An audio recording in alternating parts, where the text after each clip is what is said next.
Greetings, Internet friends. AJ here, and I'm with The 8-Bit Horse. The 8-Bit Horse, and we're here to bring you the best 2D video games of 2013. That's right.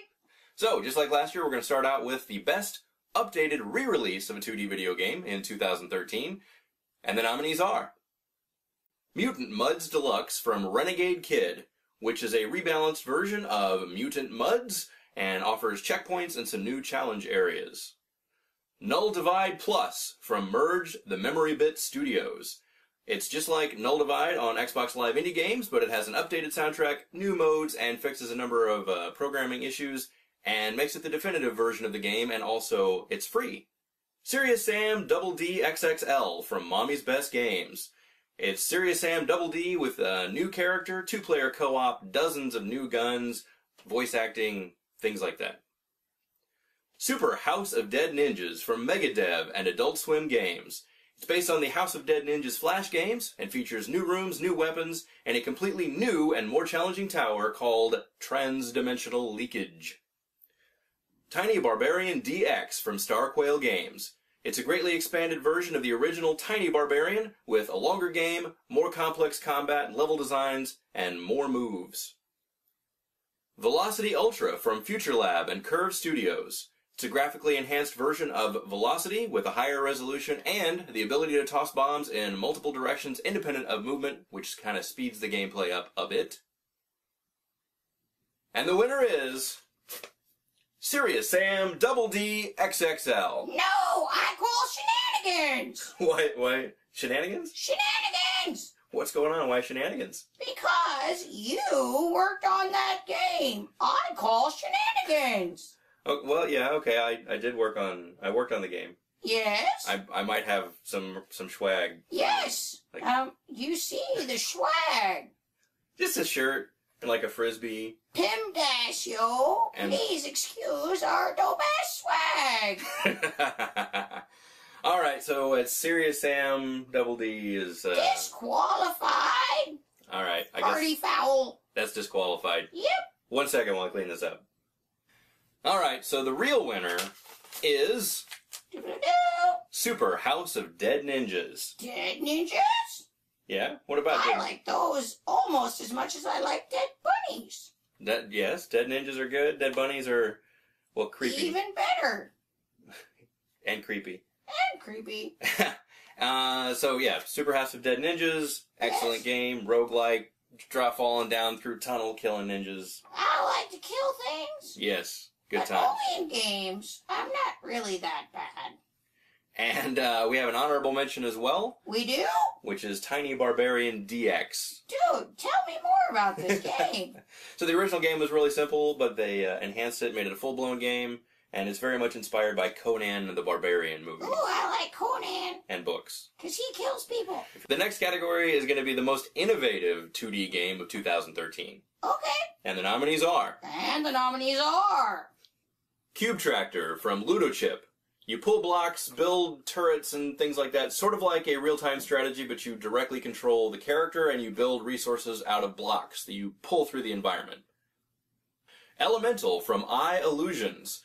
It's a game where you have no direct control over the character's movement, but you can change shape, so you can turn into a block of ice and slide down a hill, or turn into air to kind of cross gaps, that kind of thing. Gunpoint from Suspicious Developments. It allows you to link electronics to each other, disable security, set up traps, and you have super trousers that let you fall from long distances.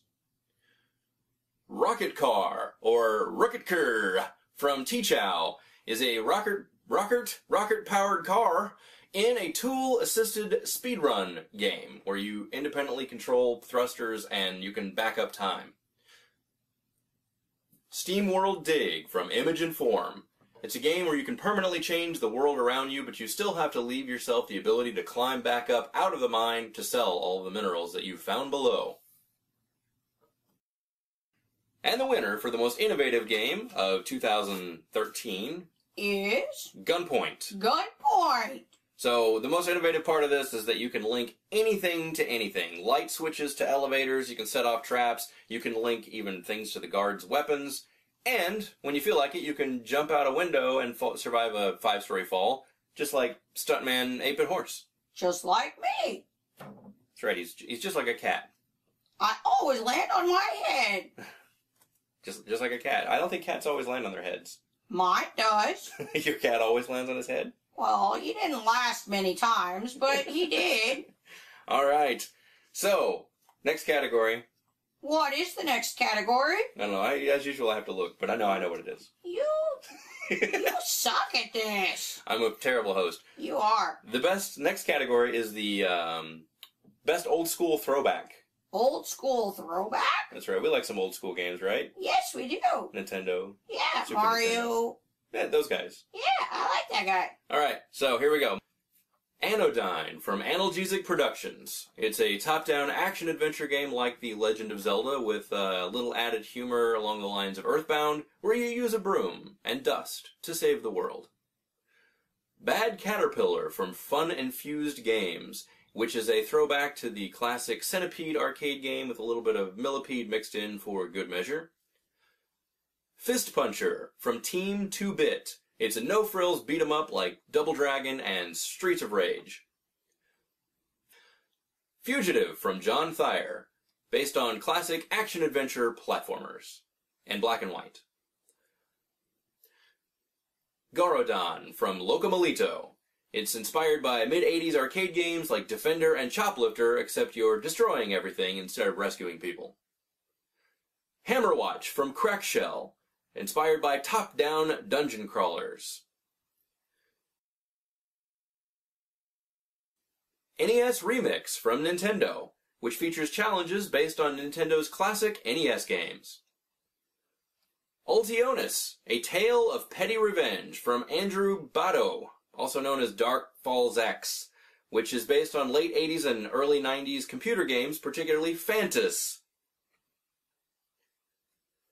Verminion Trap from Locomalito, which is based on arcade maze games, particularly Midway's Wizard of War. Volgar the Viking from Crazy Viking Studios, a super tough action game inspired by the likes of Ghosts and Goblins and Roston. And the winner for the best old school throwback 2D video game in 2013 goes to... Tell me, I'm dying from the suspense here. Goes to Anodyne. Anodyne. So, very sort of Zelda-inspired adventure, top-down. It's just a classic, good, solid game, good story. Lots of different themed areas. The environment changes as you go from place to place. I like themed areas. He loves themed areas. I do. Sometimes you're just saying things. I am. Like you're filling in. You're color commentator, but just without the color. I'm red and white. What more do you want? Exactly. Right. So we also have a couple runners-up in this category. We do? One of them is Garodon, or Garodan, probably. Like Rodan. Yeah, where did these guys come up with these names? This is just crazy. I think it's probably based on classic monster movies. Okay. So, Rodan. Kira! Right, so you got a flying monster sort of dinosaur type thing that blows up the city with electricity. And the other game that's an honorable mention here is Ultionis. Ultionis! A Tale of Petty Revenge. The best kind of revenge is petty revenge. Exactly. So it's right? based on a game called Fantas. In fact, it borrows the name of the main character and almost the entire game of Fantas. Like the level layout of Fantas is basically in a couple of the levels here. So it's a full-on throwback to that game, but it's enhanced with new shiny things. I like shiny things too. That's why I said shiny things. Oh, something shiny. No, right on. I know.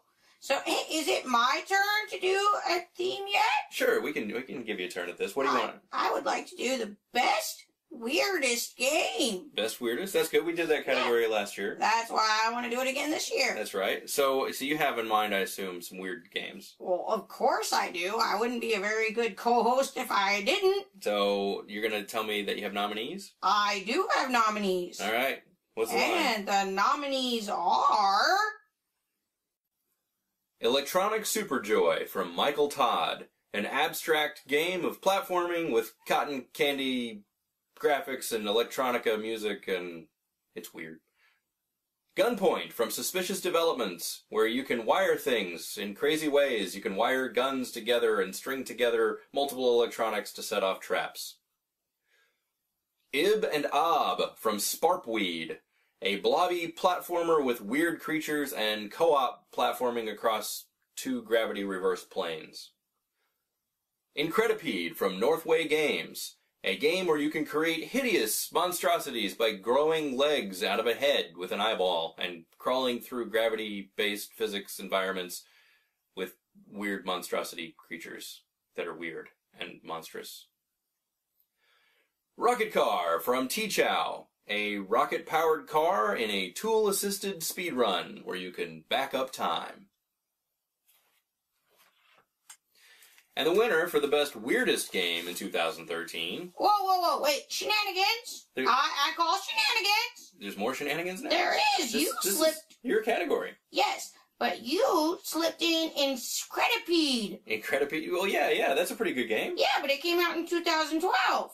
Are you sure? I'm very sure. All right. Well, I'll probably let me check here because maybe you're wrong. Let me look it up. Let me see. You don't do that.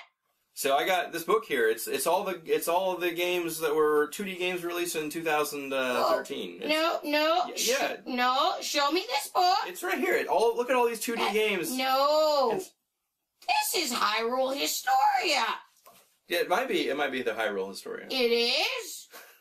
Okay, so Incredibly came out in 2012. Yes, it did. But I didn't play it to 2013. Well, that's not my problem. So we didn't get it nominated last year. Well, that is not my problem. Okay. I call shenanigans. All right. Well, it's a super weird game, though. We'll go back here. We'll put the thing back in the envelope. Okay. We're gonna back up time. And the winner for the best weirdest 2D game in 2013 is Incredipede? It's not Incredipede. Aww. It's Electronic Superjoy. Electronic Superjoy. So I love that game. It starts out pretty basic. It's like silhouetted with really flashy backgrounds and electronica music. And then they start doing weird things like turning the level sideways and launching swarms of missiles at you. And so you have a runner-up here as well, a honorable mention. Yes, I do, in fact. And that one is Gunpoint. Yes, it is. Gunpoint. Which we've talked about a bit already. It's pretty weird because you spend a lot of time, rather than just running through the level, you spend a lot of time sort of planning out how to link up traps and set up chain reactions. And then invariably the planning goes wrong and you end up tackling a guy through a window and smashing to the ground and killing him, and you're totally fine because of your super pants. Well, of course. I love my super pants. They're my favorite pants. I wear them everywhere. Best pants in the world. Best pants in the world. So those are all the weirdest games. Let's move on to the most ambitious. And the nominees are Battle Block Theater from The Behemoth, which features more than 100 levels which can be played through in single-player mode or in co-op. And there's new gameplay offered in co-op that actually requires characters to work together, as well as competitive arena modes. Dragon's Crown from Vanillaware and Atlas, featuring a meaty action-adventure game with multiple playable characters, 4-player online and offline co-op, and they released a whole bunch of new patches that takes the game up to a new level, raises the level cap, and offers the Tower of Mirage with tens of thousands of floors of fighting, RPG, hacky-slashy magic action. Rayman Legends from Ubisoft, which is a sequel to Rayman Origins featuring even more levels that are remixed from Rayman Origins, multiple playable characters, different types of levels, different themes, etc., etc., etc. And the winner for the most ambitious 2D game of 2013 is Rayman Legends. Yay! Rayman Legends was my favorite. That's right. It's a pretty solid game. We played it in co-op. Yes, we did. I was Glowbox. Yeah, Glowbox. Glowbox is a weird little guy. Yes, he is. In Rayman 3, you remember who voiced him in Rayman 3? Yes, I certainly do. It was John Leguizamo. That's right, John. So in the 3D game, Rayman 3. Yes. We don't play a lot of 3D games. No. John Leguizamo voiced Glowbox and had loads of weird things to say. Just start out in the first level and just go listen to him talk. He is very, very interesting, both in film and in this game. That's right. He talked about wanting to have babies and stuff, or wishing he could have babies. It was very strange. Rayman Legends is essentially to 2D games what Super Mario Galaxy is to 3D games, Very solid. Very solid, rewarding experience, lots of variety, charming, fun to play, and something you can just keep coming back to again and again. Yes. It's a really outstanding title. So Rayman Legends is... We definitely give it the hoof up. The hoof up. Well, I can't very well do a thumbs up, can I? No, not a thumbs up. So, you hoof have... up. It's going to be your turn again. My turn again? That's right. So you did Best Weirdest already. Oh, yes. So, now we have to do the It's About Damn Time Award. The About Damn Time Awards, exactly. These guys really need to get on the ball and get these games out faster. That's right. So, what we got nominees, right? Yes, we do. The nominees are... Ace's Wild, Manic, Brawling Action from Culture Attack, which was in development since 2009. Battle Block Theater from The Behemoth, which is a huge game originally announced in 2009. Charlie Murder from Ska Studios. They started development on it after Dishwasher Dead Samurai, and then it got shelved for a few years while they worked on other games and eventually came back to it. Cloudberry Kingdom from Pony Studios. It was announced many, many years ago, originally with a Mario-themed art style, which changed over the course of development, and eventually, finally, made it out in 2013. Ib and Ob from Sparkweed, which is a game that for a long time looked like the only way you were ever going to get to play it was if you went to a show where it was being displayed, but after many years they finally got a commercial release, and it's now available. So I got your winner here for the It's About Damn Time Award. Well, it's about damn time you do. That's right. So the winner here is going to be Charlie Murder from Ska Studios. Charlie Murder. This is a game that was originally announced. They put out a trailer. It's going to be a beat-em-up with all these different bandmates, this neat art style. And then they stopped working on it to go make more dishwasher games. Well, that seems dumb. Yeah, except the dishwasher games are actually pretty good. So that's it didn't turn out too badly. Well, that's good. But we have a dish. We have a dish? Well, it's more of a mug, actually, over here. Oh, the Super Mario Bros. 2 mug. Yes. Yeah, I picked that up recently. It's a new addition to the 8-Bit Horse game room. Well, the problem is, it's empty. Right? So what we should be drinking something during the show? Yes, this should be full of beer. It's 10 a.m., dude. I had sugar cubes for breakfast! Alright, so, speaking of sugar cubes for breakfast... Oh, they're so good. You should try it sometime. Speaking of terrible segues, we're going to talk about the best use of brutal difficulty in a 2D game. You want brutal difficulty? Try playing all of these games with only a half. I'll do my best. And the nominees are Cloudberry Kingdom from Pony Studios, a game that gets harder and harder through its hundreds of levels and features algorithmically generated safe zones for the player to run through, like danger surrounds him. Electronic Superjoy from Michael Todd, featuring lots and lots and lots of missiles coming at you from every direction and the occasional sudden perspective change. Risk of Rain from Hop Who Games, which features a meter that increases the game's difficulty the longer you play it, which forces you to either stay and loot or run fast and try to make it through before things get too hard. Super House of Dead Ninjas from Megadev and Adult Swim Games, which is a game with hundreds of levels that features permadeath, but you slowly unlock new weapons and get more health as you play and die. Tiny Barbarian DX from Star Quail Games, which is an old-school action platformer with the difficulty of an old-school action platformer. Ultionis, A Tale of Petty Revenge from Andrew Botto, aka Dark Falls X, which is a game based on old-school computer games, featuring the difficulty of old-school computer games. You have a limited number of lives and a level select, but there's extra rewards if you can tough it through from beginning to end. Volgar the Viking from Crazy Viking Studios, which is a game based on the difficulty of old-school arcade games, where a couple of hits and you're dead. So the winner for the best use of brutal difficulty in a game... These games were hard. Yeah, you were hard on us again this year. So one of the dangers of playing just 2D video games is that that gives people license to make them old school difficult. And you did it to us again, but we managed to tough our way through a few of these. Although you guys suck. Because you made games too hard. Yes, you did. So the winner for the best use of brutal difficulty in a game is Volgar the Viking. Yeah, you guys, man, you gotta think. Some of your players are horses, and we only have hooves. Yeah. So some of your players are horses. What were you thinking? Help a horse out, man. So most games give you infinite lives and frequent checkpoints and all that kind of thing.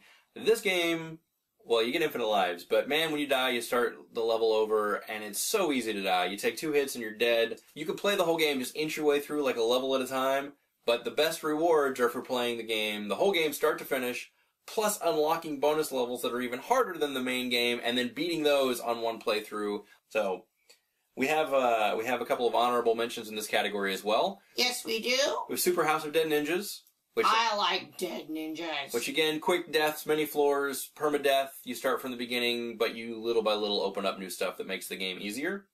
Permadeath is not my favorite. And speaking of permadeath, we have Risk of Rain. Yes, we do. Also an honorable mention, which also features permadeath, but you're not getting things that make the game easier. You do get items that have new powers, better powers, so as you inch your way forward, you get better and better items, but the game gets harder and harder the longer you play the game. Beating Risk of Rain is one of the toughest. I have not wet my pants this hard during a final boss fight since the old school... He's looking at me funny. Since the old school games. Oh my god, it's like... I'm like fighting, I'm gonna win this time. I've tried so hard to get here, and a very rewarding experience. Very hard.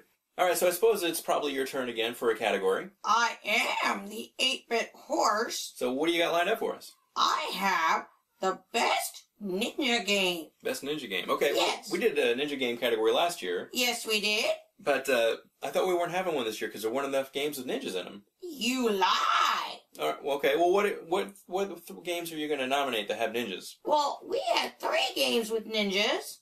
Okay. Starting with the Super House of Dead Ninjas. Okay, Super House of Dead Ninjas, that's a legitimate ninja game. Yeah, I'll give you that one. We've talked about it several times already. Right, okay, so that's a ninja game. I don't think there are any others. No, there was Fist Puncher.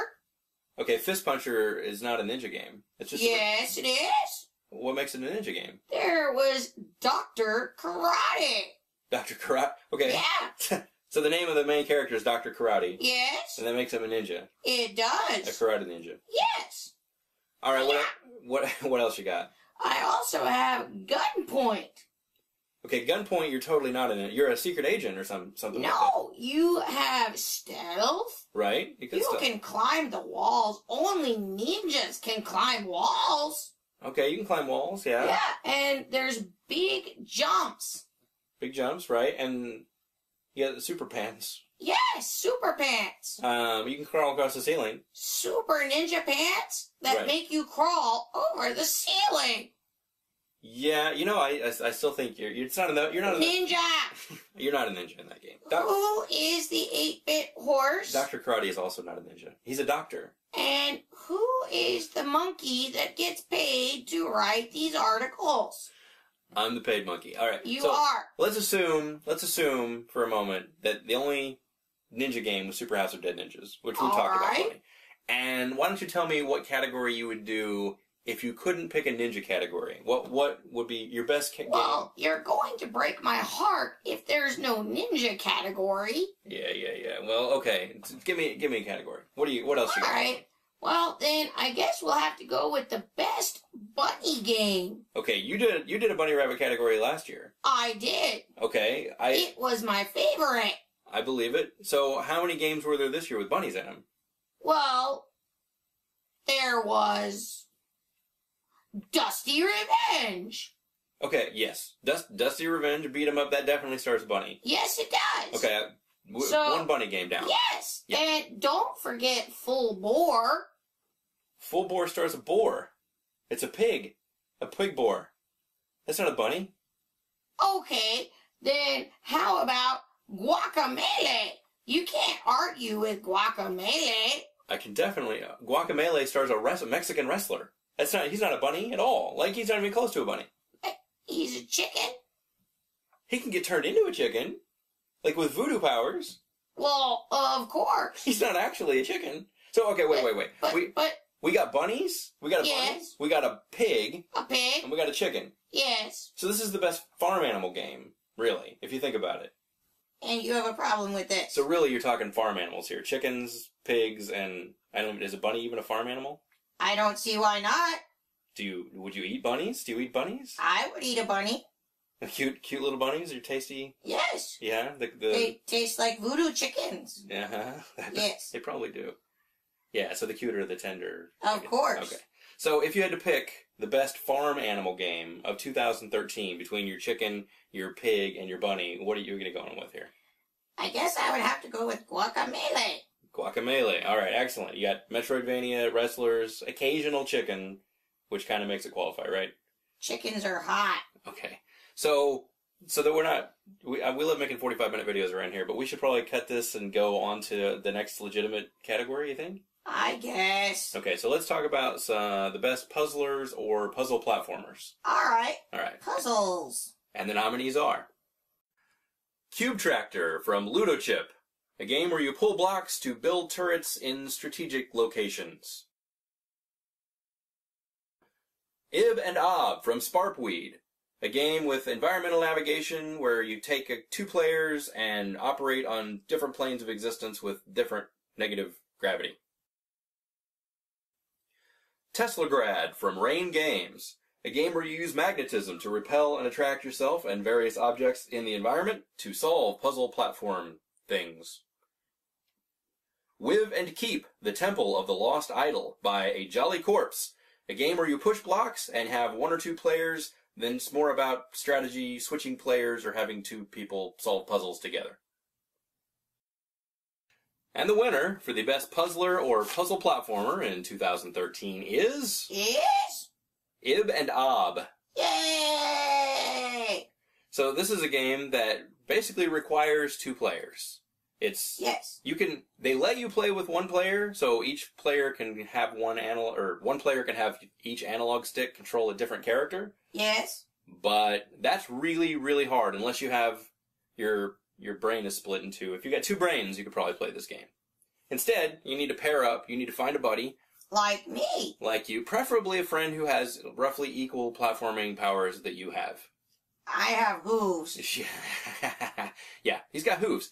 So, it's really a difficult game. The puzzles are not super easy. No, they're not. Some of them require coordination through a really fast moving, like when you're going up bubbles, you both have to jump together, go up together. And, really, it's a good game as long as you have two skilled players that can work together to solve problems. Good thing you got me. Good thing. Alright, so next we're going to move on to the best beat-em-up. Pow! Pow. Pow! Pow! He loves beat-em-ups. And the nominees are...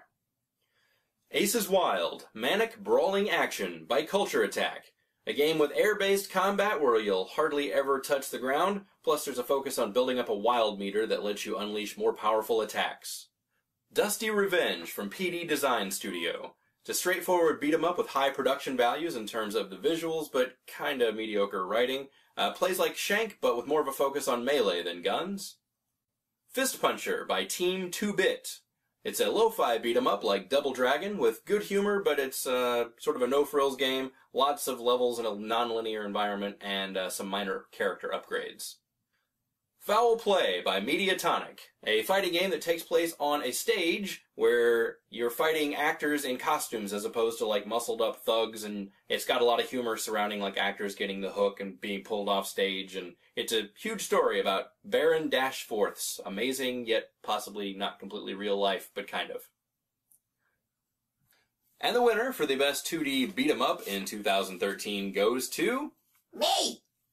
Goes to you. You like to beat stuff up. Yes, I do. What do you like to beat up? Russians. Russians. Anything Yes. else? You. Me? Okay.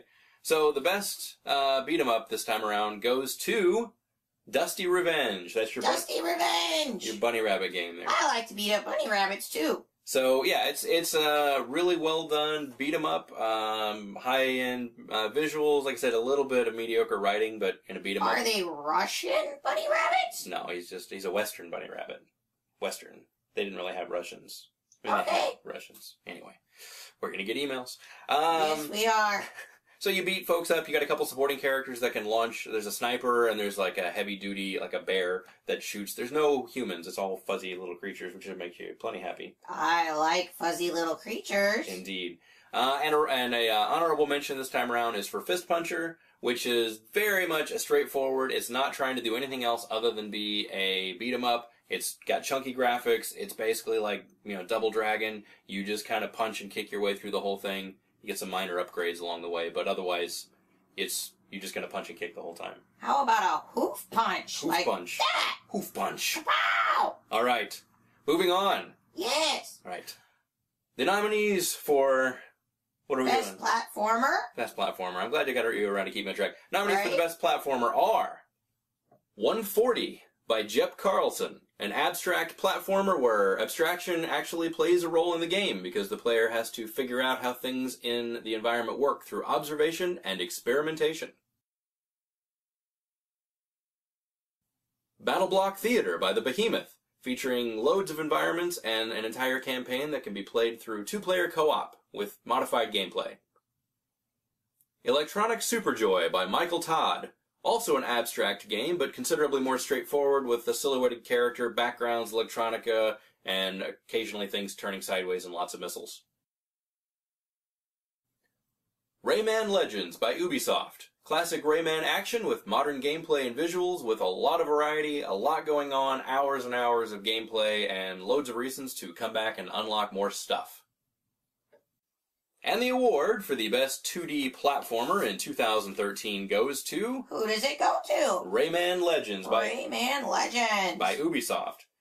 So this is an example of, a major studio actually releasing 2D video games, which is not common these days. Not anymore, no. Right. And it's mostly the little guy. Right. Mostly independent developers. So it's a little difficult for an indie guy to compete against a major studio like Ubisoft. But the fact of the matter is, they made the best 2D game this year. So we have a couple of honorable mentions here. Once again, Electronic Superjoy is a fantastic platformer, very straightforward, but has a lot going on in terms of visual style. It's a fun game. The missiles, there's really strange humor with the bosses. And it has a really cool name. It does have a cool name. And another honorable mention, which I realize there's only 4 games in this category, and we're essentially awarding 3 of them, is 140. So this is a game, it's totally abstract. You play a block, a square, and when you move, you turn into a circle, and when you jump, you turn into a triangle. And it's made by the same guy that designed the puzzles in Limbo. So it's got pretty solid gameplay, and it's all about trying to figure out what each of the objects in the environment is going to do. So you kind of hang back and watch, or just charge in, and then when you die, you go, that's what I should have done. Start back at a checkpoint and go again. Kerblooey. So next up, we have the Best Action Adventure or Best Action RPG. Action! And the nominees are Anodyne by Analgesic Productions. A top-down action adventure with different themed areas, good writing, and the back half of the game is entirely non-linear. Beat Buddy, Tale of the Guardians by Threaks. A music-based underwater world with creatures and obstacles that move to the beat. Charlie Murder by Ska Studios, a punk rock band versus a death metal apocalypse in a beat-em-up that features tattoo parlors where you can get tatted up, and that gives you new abilities. Dragon's Crown by Vanillaware and Atlas. High-quality artwork from George Kamatani in Vanillaware's first HD release. It's a beat-em-up, but it has a strong focus on equipment, stats, and leveling up. Full Bore by Whole Hog Games. It's about boars boring into the ground in a vast underworld and uncovering secrets and exploring a very large underground open world. Guacamelee by Drinkbox Studios. Beat-em-up gameplay focusing on wrestling moves and moving between the world of the living and world of the dead in a Metroidvania where you use new moves to access new areas. Hammerwatch by Crackshell. a traditional top-down dungeon crawler for up to 4 players. It'll Do by Ludosity, a very Zelda-inspired adventure game, but more non-linear like the old Zelda games, with a strong-hearted girl exploring dungeons with wry humor and a strong focus on puzzle solving. Magicians and Looters by Morgopolis Studios, a game that's a little bit rough around the edges but features solid humor, 3 playable characters with different abilities that are all integral to progression. SteamWorld Dig from Image and Form. Dig deep, discover new items, and return to the surface. Dig deeper and uncover mysteries. Two Brothers from Axe Studios. It's a traditional action RPG featuring a Game Boy-style black and white world and the search for colors. Valda's Story, Abyssal City from Endless Fluff Games. Also beat-em-up style game, but with multiple playable characters, and it's a Metroidvania with a stronger RPG focus, but kind of a convoluted story.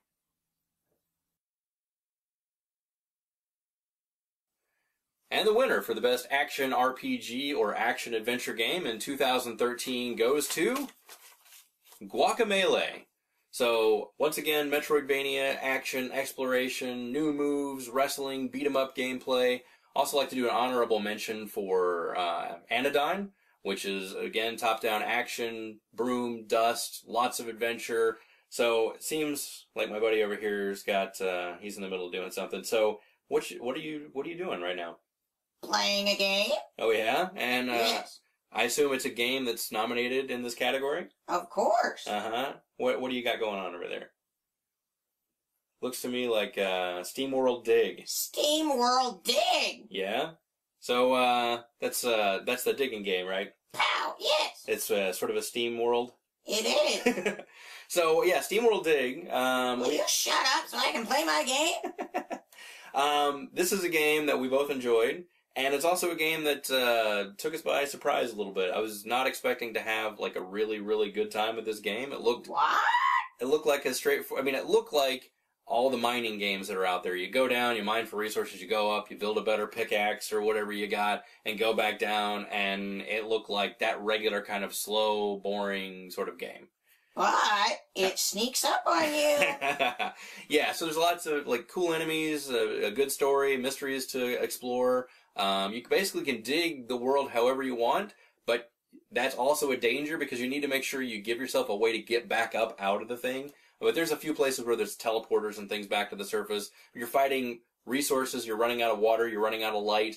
So you've got to, get upgrades so you can carry more of that stuff. And generally decide, should you carry your loot back to the top now, or try to get a little deeper and maybe find a teleporter. So, the next category is going to be the best action game.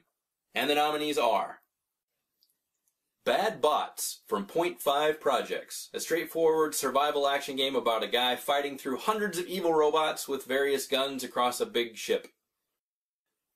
Fugitive by John Thayer, a game that features single-screen environments with a hero who loses his abilities as he plays, including losing your gun pretty early on in the game.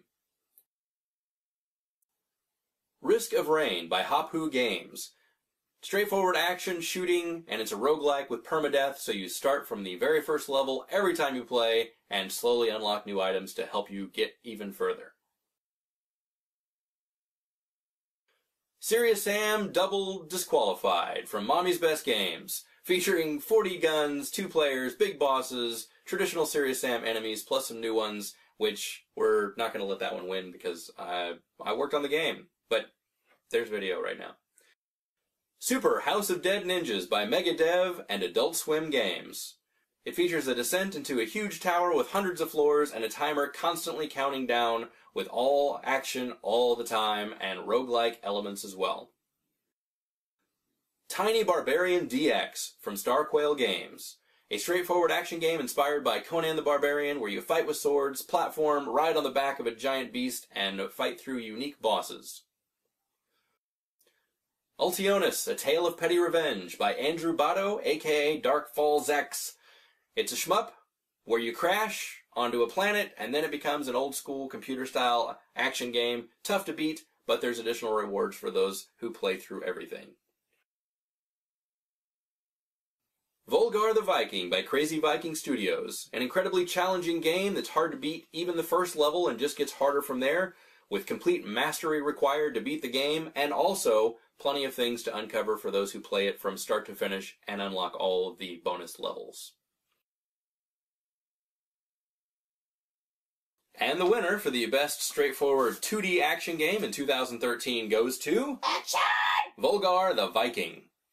So, as mentioned, this is a super tough game. You've got a spear, you throw it, you jump on it. There's tons of really challenging enemies. You take 1 or 2 hits, you're done for.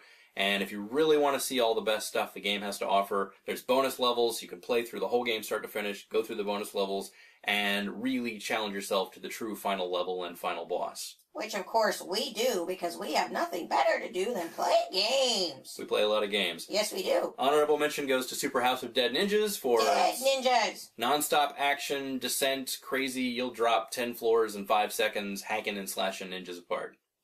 So, with that, I think it's about time to give out the Best Game of the Year award, right? No. Yeah. Yes? No. Yes? I want to do one more category. All right, one more. What do you got? The biggest disappointment of 2013. Biggest disappointment. I mean, besides you. Thanks. All right, so you got some nominees, I take it. Of course I do. All right, pass them to me, and we're going to lay down the list. Say your line. And the nominees are... Cloudberry Kingdom by Pony Studios. A game featuring over 200 levels without a whole lot of character and only minor changes from one level to the next. Elemental by Eye Illusions, which features puzzle platforming but an extremely low margin for error and checkpoints that keep getting further apart as you go, making it ever more frustrating to try to win. Foul Play by Mediatonic. A really nice presentation, but there's basically only 3 enemies in the whole game, and the bosses don't have any variety to them, so one of those examples of just how hard it is to make a good beat-em-up. Alright, so before we announce the winners of this category... the loser. Or the loser of the category, I want to be clear that these were not the worst games of 2013. No. Yeah, generally, every single game that we cover on the site or in the videos they're all games that are worth checking out. Absolutely. But some games don't quite deliver on that initial promise, or they get frustrating to play. So, that's what we're going for right here. So, the most disappointing game that we played this year was... Cloudberry Kingdom. Cloudberry Kingdom. So this is a game that was long in development. Originally had like Super Mario Brothers style artwork that changed later on for some pretty plain looking art. The story is just not great. You have to play through dozens of levels to even get to the cutscenes, and they're not all that rewarding. And the levels just really slowly escalate in difficulty over, I think you have to be like 240 levels to actually... It's ludicrous. Ludicrous. Not the rapper. No. So by the Mainly time... because if we say that, he could come and kick your horse butt. My butt. Right. So it was one of those that by the end of the game, it was kind of a slog. And they have tons of extra options and different ways to play the game and other challenges, but they just aren't all that different from the main experience. So worth checking out for the algorithmically generated super hard levels, but not the greatest game in the world. You just wanted to use that big word. Algorithmically? That's the one. I've managed to say it 3 times today without screwing it up too badly. You sure have. All right. So, now it is time for the big one.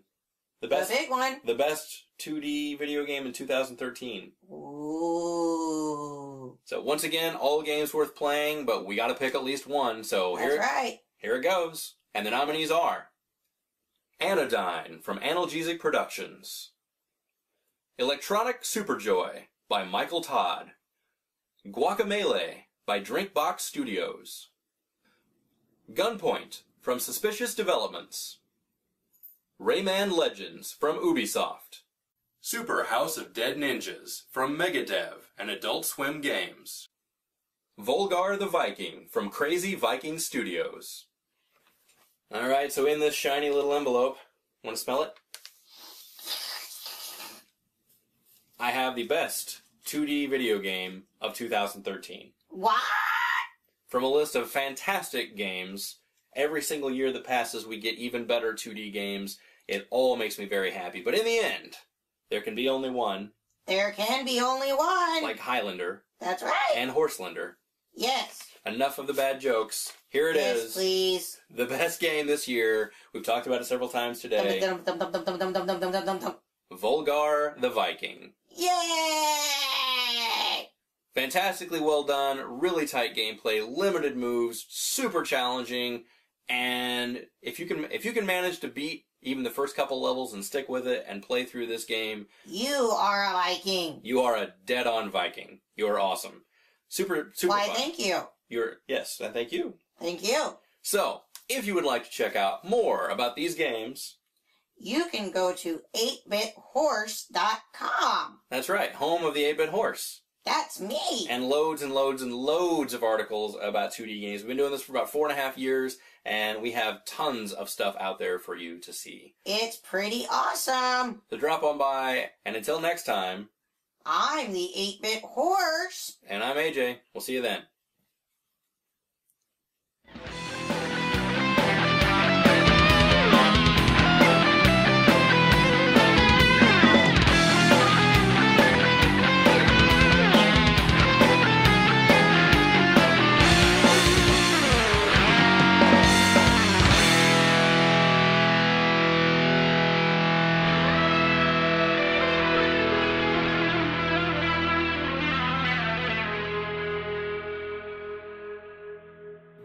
Hi, I'm the 8-Bit Horse with an important public service announcement. It has come to my attention that kids these days are experimenting with the third dimension. That's not good. Friends don't let friends experiment with the third dimension. It'll make you go, "Ah!" Don't do it. Don't do it.